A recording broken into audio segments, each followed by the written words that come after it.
Committee on Justice of the House of Representatives is never a mini trial. It is a clarificatory hearing consistent to the House rules on impeachment. Okay, paliwanag natin.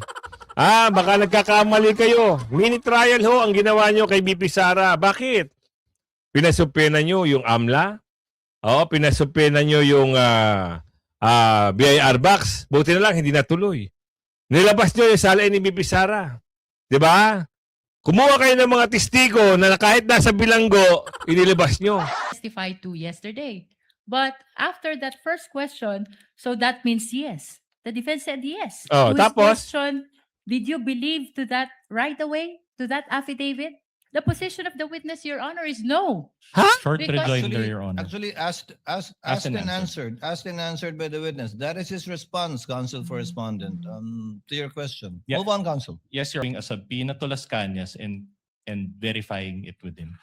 Hindi po nag-issue ng subpoena kay Las Cañas, pero meron pong naging verification process. All right. But not with Las Cañas. Who is the author of that document? As and answered po, Your Honor. Yes. Magandang hapon muli sa ating mga kasama. Nandito na naman tayo sa Kuya Goods nagbabalik. At syempre kung di ka pa nakasubscribe, mag-subscribe ka na. At hit mo na rin yung bell para lagi kang updated sa ating mga video. Eto na, pangalawang arangkadaan. Bugso na naman ho ng mga komento. At makikita nyo dito, unang pasada pa lang nirehistro, tablado. Binakbakan ho kaagad ni Ator Viluan yung mga katanungan na hindi nagustuhan itong nirehistro. Mantakin nyo Hindi naman ba totoo mini trial? Mini trial ho nangyari dyan nung mga nakaraan na kasalukuyan na hinahanapan nyo ng ebidensya si BP Sara tapos itatanggi nyo pa. Anak kayo ng bugi. Hindi natin patatagalin. Nandiyan po yung join button. Pumindot ka na. At sa dulo ng ating video, siyempre yung shoutout segment natin, hindi tayo magtatapos hanggat hindi tayo nakapag-shoutout sa inyo. At doon sa mga hindi pa ho, nababanggit ang kanilang pangalan sa shoutout segment, damihan nyo po ang inyong komento. Simulan na natin dito. Makikita nyo kung paano bakbakan ni Atty. Biluan itong si Tibag-Tibag kahapon. Kung paano niya mistulang namutla maghapon habang hinihiring. Ngayon, sa panahong ito, for sure, malalaman natin. Baka mamaya mapa-ek-ek na ito dito sa kinaupuan niya. Panoorin natin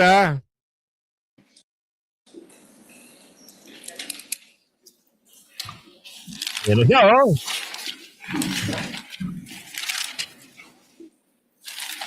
Unang pasada pa lang ito. Sigurado na. Good afternoon, Director Matibag.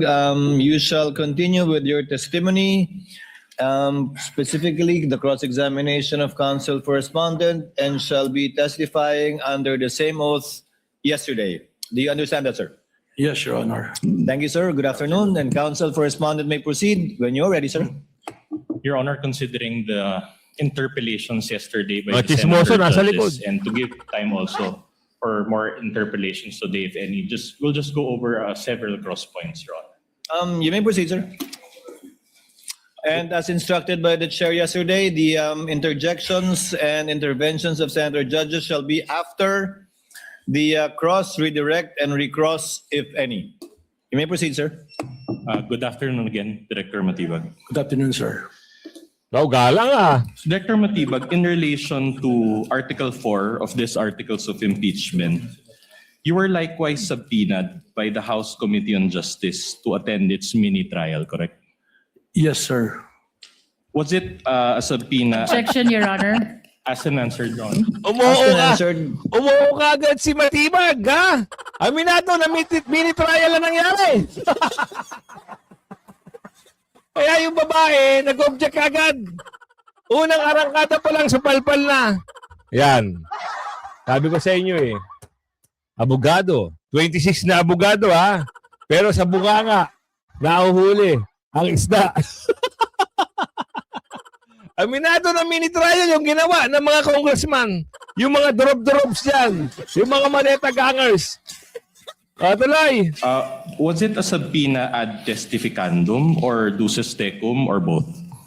I recall that this is a subpoena duces tecum in a testificando. And you appeared on various dates, but you appeared on April 29, 2026, correct?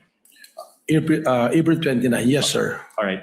Now, you issued Administrative Order number 11 on April 16, 2026, correct? Yes, sir. So AO 11 was issued only 13 days prior your appearance before the mini trial. So April 16, 29, minus, that's about it, 13 or 12 days, sir. All right. And this Oo, sumang-ayon na siya. Sa mini-trial na nangyari. Kala ko ba magaling yung mga prosecution? Tanggap na pala nila ng mini-trial na nangyari. Di ba? Aminado sila eh. Hindi ba magtatanggi? Ito si attorney, oo lang lang oo. Galing ni attorney Biluan. Napaamin kagad. Napaamin agad na ang ginawa kay BP Sara ay mini-trial. Ngayon may pagtanggi pa kayong nalalaman? Huling-huli na ho sa video ito. was one of the documents that you submitted by virtue. Your Honor, I have no question, Your Honor. yes, Your Honor, but I just want to enter a continuing objection to the use of mini trial. It was never a mini trial. It is a clarificatory hearing. Your Honor, just a short Buo ka na rehistro. Inamin na ng witness nyo na mini-trial ang ginawa nyo kay BP Sara. Nanggagaliitin mo ka, oh. Galit yan? Binder. Isn't You it, may proceed, counsel. with all due respect, isn't it Representative Luistro who termed such proceeding as mini trial? We just want to inquire of Representative Your- May I respond, Your Honor? The lead prosecutor may respond thereafter. We shall continue. Yes, what is your response, counsel? The prosecution has been very consistent that what we did in the Committee on Justice of the House of Representatives is never a mini trial. It is a clarificatory hearing consistent to the House rules on impeachment. Okay, paliwanag natin. Baka nagkakamali kayo. Mini-trial ho ang ginawa nyo kay BP Sara. Bakit? Pinasupena nyo yung AMLA. Pinasupena nyo yung BIR box. Buti na lang, hindi natuloy. Nilabas nyo yung salain ni BP Sara. Diba? Kumuha kayo ng mga testigo na kahit nasa bilanggo, inilabas nyo. Kumuha kayo ng mga testigo kahit sinusukan ng taong bayan, itong si Trilling, nilabas nyo. Para saan? Para sirain ang pangalan ni BP Sara. Tapos hindi nyo aaminin, ayaw mo, inaamin na nga ang witness mo. And even consistent to the provisions of Article 11 of the Constitution.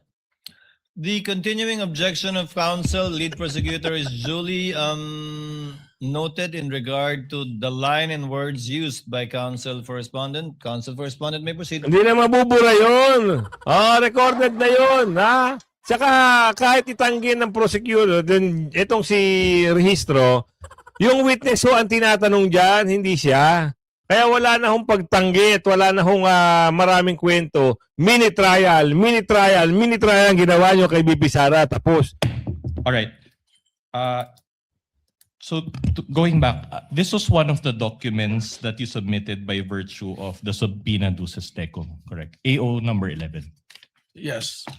In fact, AO number 11 was first mentioned in public during that April 29, 2026 hearing, correct?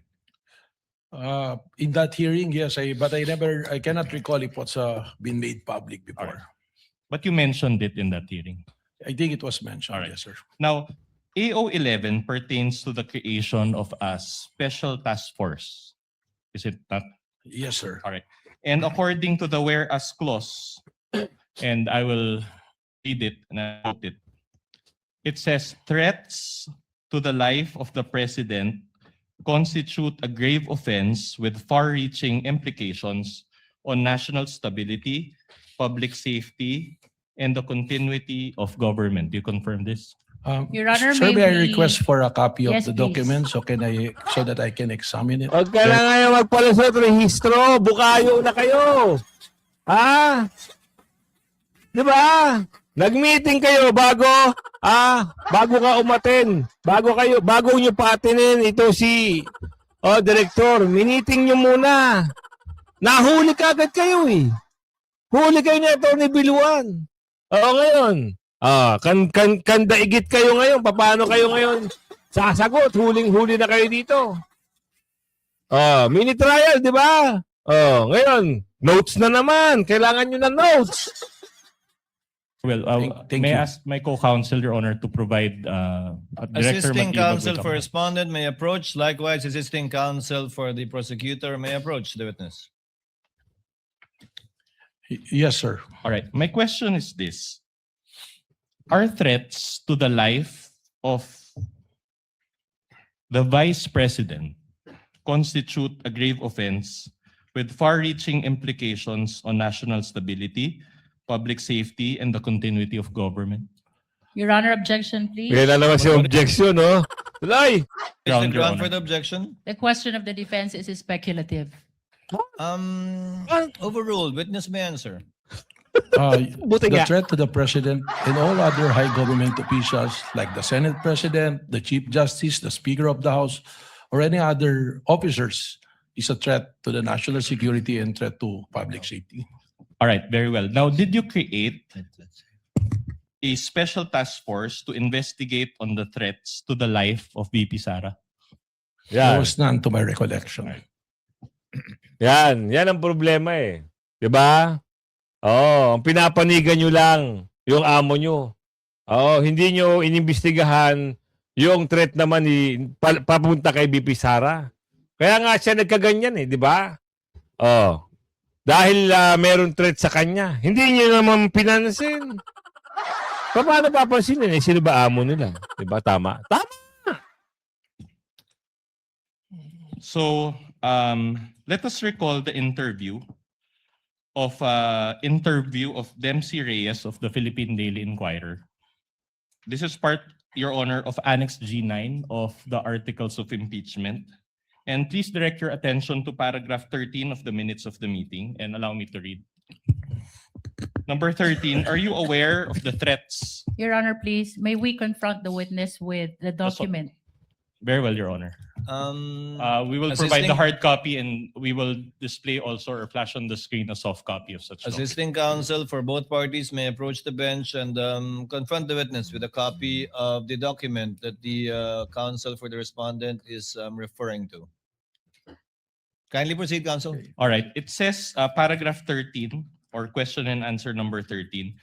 Are you aware of the threats? Answer. May press con kasi earlier than that, sabi niya lang, gusto daw siyang patayin daw, according to her ni speaker. That was during a press conference the day before, November 22. So my question is, can you confirm that this is part of the NBI's own records? It reflected on the investigation report, so I presume it is. All right. So this is information regarding the threats to the life of VP Sara, is it not? Nakalagay po doon, may threat daw po. Alright. Tama po. And when you became NBI director in February 2026, did you conduct a motu proprio investigation to help her?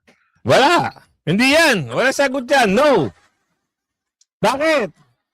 Gusto lang nilang posisyonan itong amo nila, which is itong si Ngagba. Di ba? Pero wala silang pakialam kay VP Sara kasi nga may mga pangarap yung mga amo nila na mag-continue ng pangmumuno o either ipasa doon sa mga anak. Mataas ang ambisyon ng mga yan. Kaya wala silang pakialam kay VP Sara. Kahit pagtulong-tulungan nila si VP Sara, wala silang paki. Yan ang mga nasa utak ng mga dorobos na yan. I was informed by the investigating officers that it was considered the threat that was mentioned to the Vice President. In fact, personalities were subpoenaed, including the Vice President, 2 times in order to aid the National Bureau of Investigation in this investigation. However, to no avail, there was no attendance from the personalities that was invited. All right. So let me clarify. Under your leadership already, did the NBI subpoena VP Sara for this? We never subpoenaed because we noticed that every time proper subpoenas was issued to the Vice President, she will never attend a subpoena. And your basis for saying that is the subpoena connected to the first investigation, correct? Not only that, in a lot of proceedings, including the proceeding in the impeachment of the House of Representatives, I noticed that she never attended. So that was your motivation for not issuing a subpoena. Anyway, under your leadership, Your Honor, please, may I move to strike from the Ayan ka record na the word naman. motivation? The witness never said motivation. Let it remain in the record. Witness may, counsel may proceed. all right, so Ala, kahiya ka na naman. Sinampal ka naman ng katotohanan, rehistro. Wala naman kasing kasay-say-say sa mga objection mo. Di ba? Motivation. Ano ba yun? Isang sampal yun sa inyo kung alam mo, naiintindihan mo kung ano sinabi ni Atty. Biluan. under your leadership, did the NBI subpoena former Speaker Martin? Wala pa po. Wala. But do you intend to issue a subpoena against him? Actually, when we're investigating the issue on the 18 Marines, if the 18 Marines was able to issue their statement properly, we intend to... Bakit? Totoo naman sinasabi ng 18 Marines Hindi ba totoo yun? Anak ng piging pato. Yung statement pa raw ng mga 18 Marines, hindi ba pala naaayon sa kanila yun? Yun ang imbestigahan nyo. Sana. Kaso nga lang, maraming kumukumpas dyan. Yung mga senador na mga durables. Yung mga manetagangers. Ayaw nilang pa-imbestigahan yan eh. subpoena Speaker Martin Romualdez.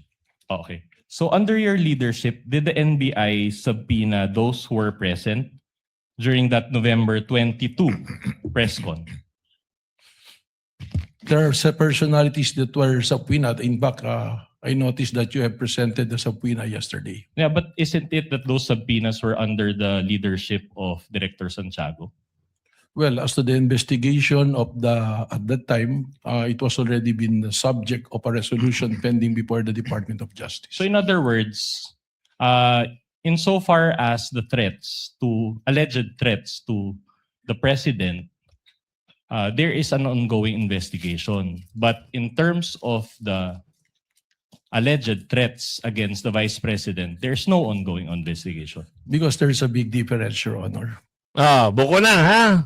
Walang ongoing investigation. Bakit sila nakapag-file? Bakit sila nakakuha ng mga video clips at ginamit nilang ebidensya para maging kaso laban kay BP Sara? Pero walang investigasyon nangyayari. Nakukuha niyo yung punto? Nakukuha niyo, nasusundan niyo? Bakit nila na-file kung wala palang investigasyon nangyari? Huli na sa bungangang isda. Okay. How about Princess Maui, for example, from the November 23 press con? Was she subpoenaed under your leadership? Ask No. and answered question, Your Honor. This is the first time about Princess Maui, Your Honor. Your Honor, it has been asked already during the cross. No, the Sumasagot ground is naman eh. correct. Asked and answered, meaning the witness already answered, no, he did not. All right. Counsel may proceed. But you mentioned a while ago that there were two subpoenas issued against VP Sara, correct? Yes, sir. Based on the record that was turned over to Yeah, but those two subpoenas were issued by former Director NBI Santiago and not under your leadership. by the National Bureau of Investigation, yes, under the leadership of Director Santiago. But just to clarify, under your leadership, no subpoena. The subpoena Ask and answered, Your Honor. Asked and answered, move on, counsel. All right, I'll move on. Now, you mentioned yesterday that for grave threats and inciting to sedition, these are still pending before the DOJ. Ask and answered, Your Honor. Asked and answered, counsel. All right. Move on. You likewise mentioned yesterday that you have an ongoing investigation. And my question is this for the alleged contracting for the assassination? Yes, that was very clear. I was able to explain that yesterday. Okay, and particularly, the ongoing investigation pertain to the leads that you have to the alleged person that VP Sara talked to. Among others, Your All right. Honor. But no subpoena has been issued to such alleged person under your leadership. Because we are under a case build-up status. It is an ongoing investigation as mentioned yesterday, sir. Okay. Now, let me just clarify. In a subpoena, the NBI must specifically identify the felony or crime for which you are issuing the subpoena. Is that not the case? Yes, we provide what is the crime that So- we will investigate. Okay, very well. So here, what will be the felony or crime that will be indicated in the subpoena? But you have to remember, we are also have the mandate to protect the Constitution, to protect the peace and order. And if it goes to the national security and peace and order, we are also mandated to investigate. Your Bakit hindi mo inimbestigahan yung threat kay BP Sara? At doon lang kayo nag-focus sa threat ng inyong amo. Nagtatanong lang ho kami. Kung ang mandato ng inyong ahensya ay protektahan ang peace and order, mandato ninyo na protektahan ng bansa, mandato ninyo protektahan ng mga highest official at ang mga taong Pilipino. Di ba? Napakasimple lang ng tanong. Huling-huli na ang isda. Nakalawit pa. Hindi nyo inimbestigahan nyo kay BP Sara eh. Yun ang mga malaking ibubuta sa inyo. Sir, with all due respect, Your Honor, the answer was not responsive. Your My Honor- answer was very specific. My question was very specific. What will be the felony or crime that will be indicated in the subpoena? Witness will please answer. The question was simple. What is the crime, if any, or penalty in relation to the document being asked by the council? We all know that there is no crime Sa pool. committed when there is a plan to kill until it is executed. But what I'm saying, that's why I'm qualifying, is because one of the mandates of the National Bureau of Investigation is to protect the national security. And we are also mandated to issue a subpoena or an investigation to do so. So if in this case, we cannot issue a subpoena, we can issue an invitation for those persons of interest. Ano nga yung kaso? Ano nga? Ano? So no, you cannot issue a subpoena, but just an invitation. In other words, this is not under the jurisdiction of the NBI, correct? It is within the power of the NBI to protect the national interest and the national security. And as mentioned, there is a continuing threat to the president and under Section G, Section 5 of the Republic Act 10867, it is one of the primary duty of the NBI to protect the security of the president. All right. Yesterday, you also mentioned betrayal of public trust, correct? That is correct. Can that be indicated in the subpoena when you issue it against this alleged person? It can be or it can be not. But why will we put the subject betrayal of public trust if the person being subpoena is not being tried for betrayal of public trust? What if it's against the vice president? Just to clarify, can the subpoena indicate betrayal of public trust? We cannot put that because that is not a subject of a case under the revised penal code or a crime. The betrayal of public trust is the very well subject of an impeachment court. All right. So you admit Pinagtatawanan na ito nonetheless si that betrayal of Bossing. public trust is a ground for impeachment, correct?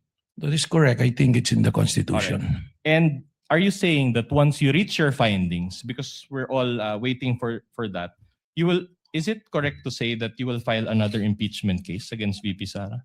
Oh, thank you for that question. So that I Objection, can Your explain. Honor. That is speculative. Sasagutin naman! Huwag kang maunguna, abogado. Ito si Tibag-Tibag.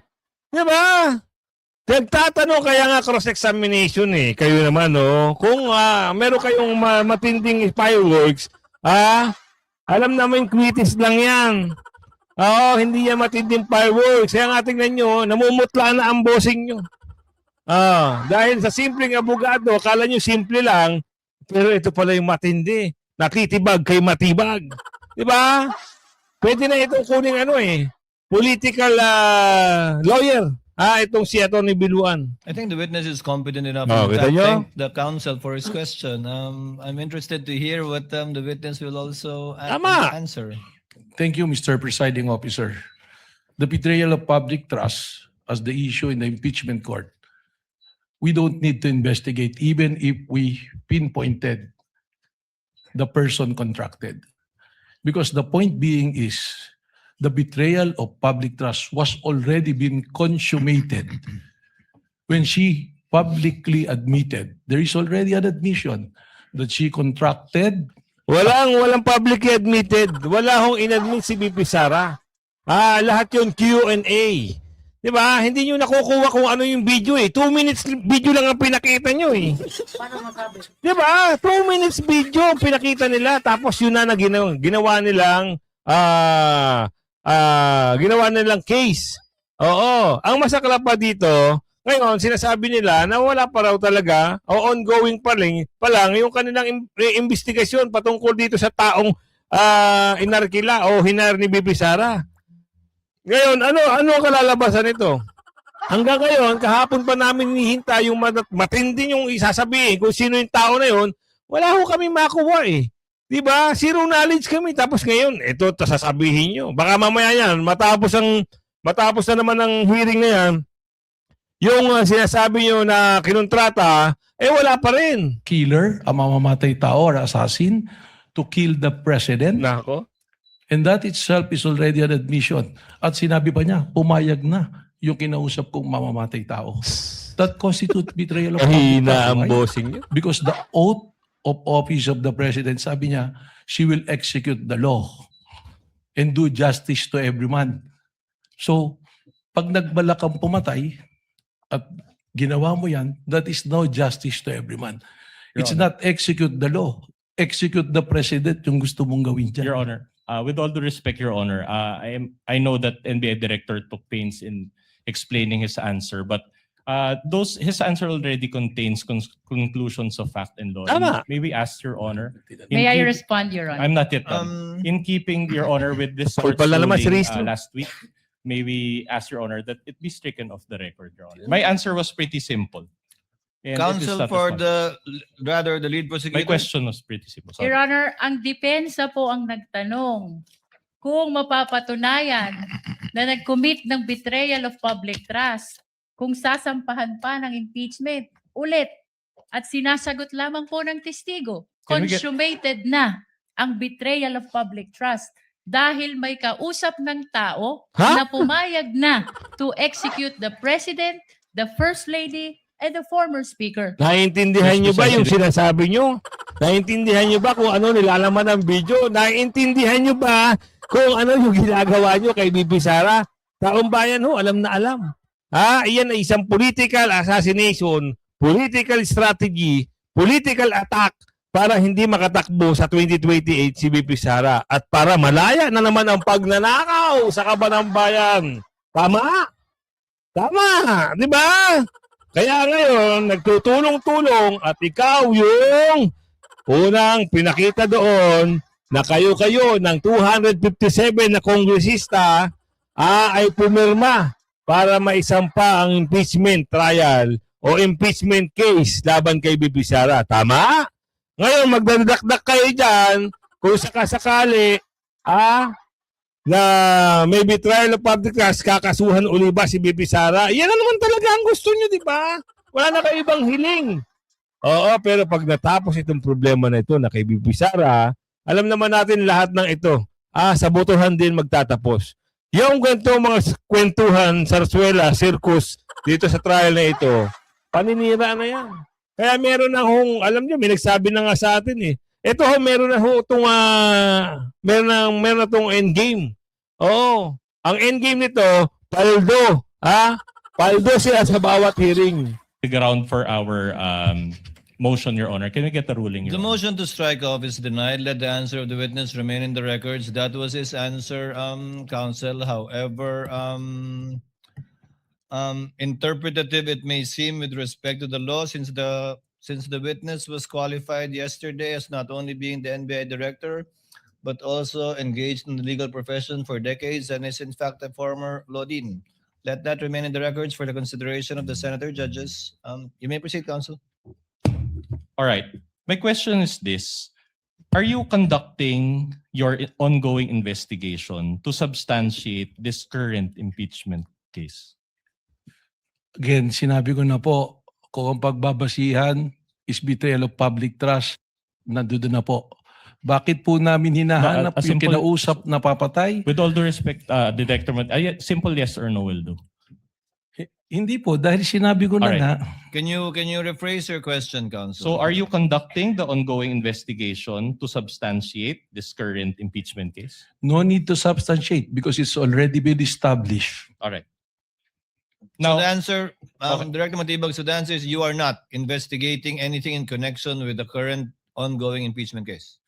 Yes, because it's been already been established. Ano pang ginagawa niyo? Sayang ang pasahod ng gobyerno kung hindi naman pala kayo mag-iimbestiga. all right. Proceed, Counsel. Insofar as the leads to this alleged person, do you share information to the Cybercrime Division?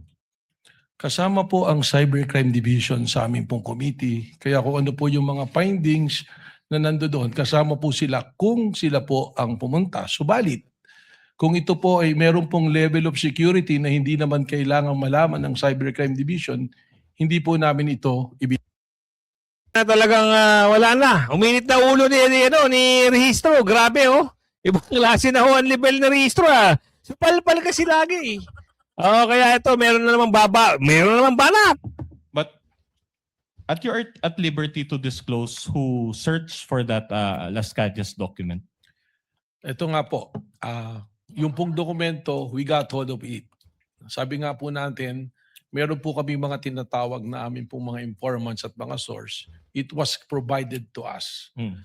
Nung ibinigay po sa amin to, hindi naman po ibig sabihin ay amin kaagad itong paniniwalaan. Tama po kayo. That's okay. I can ask subsequent questions regarding to that. So actually, my question is, after you had obtained this document, did you subpoena Las Cañas to verify the contents of Hindi. those documents?